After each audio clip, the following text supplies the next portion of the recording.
पता বিতৰ্কই ৰুধিব নোৱাৰিলে লাল সিং চাড্ডাক মুক্তিৰ পাছতেই লাগিল তুলপাৰ বিদেশত হিট লাল সিং চাড্ডা অস্কাৰ অফিচিয়েল পেজত নাম অন্তৰ্ভুক্ত ছবিখনৰ এতিয়া লাল সিং চাড্ডাই লাভ কৰিছে ছ'চিয়েল মিডিয়াত দ্য একাডেমীৰ সমৰ্থন শনিবাৰে দ্য একাডেমীৰ অফিচিয়েল হেণ্ডেলসমূহে ফৰেষ্ট গাম্প আৰু লাল সিং চাড্ডাৰ এটা ভিডিঅ' কলাজ শ্বেয়াৰ কৰে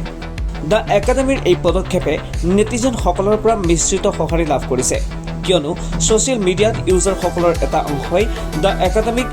আমিৰ খান অভিনীত ছবিখনৰ বাবে জনসংযোগ এজেঞ্চি হিচাপে কাম কৰাৰ অভিযোগ আনিছে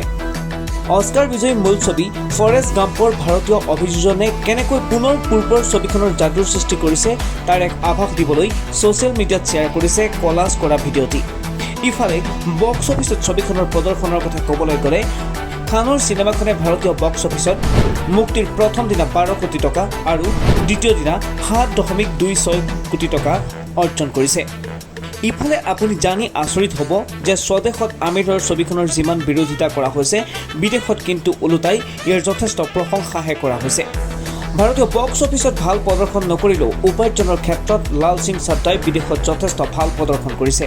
প্ৰথম দিনা অৰ্থাৎ বৃহস্পতিবাৰে ছবিখনে 8.20 কোটি টকাৰ ব্যৱসায় আৰম্ভ কৰিছে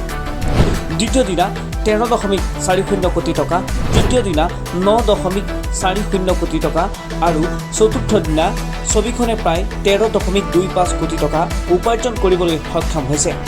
যাৰ অৰ্থ হৈছে যে এতিয়ালৈ ছবিখনৰ মুঠ উপাৰ্জন প্ৰায় 43.25 কোটি টকা লাল সিং চাড্ডাই বিদেশী দৰ্শকৰ পৰা যথেষ্ট সঁহাৰি লাভ কৰিবলৈ সক্ষম হৈছে মুক্তিৰ মাত্ৰ 4 দিনৰ ভিতৰতেই লাল সিং চাড্ডা 2022 বৰ্ষৰ সৰ্বাধিক উপাৰ্জনকাৰী ভাৰতীয় চলচ্চিত্ৰ হিচাপে পৰিগণিত হৈছে কেৱল এয়াই নহয় বিদেশত ছবিখনৰ উপাৰ্জনৰ পৰিসংখ্যাই ভাৰতীয় বক্স অফিচৰ আন চিনেমাৰ উপাৰ্জনকো চেৰ পেলাইছে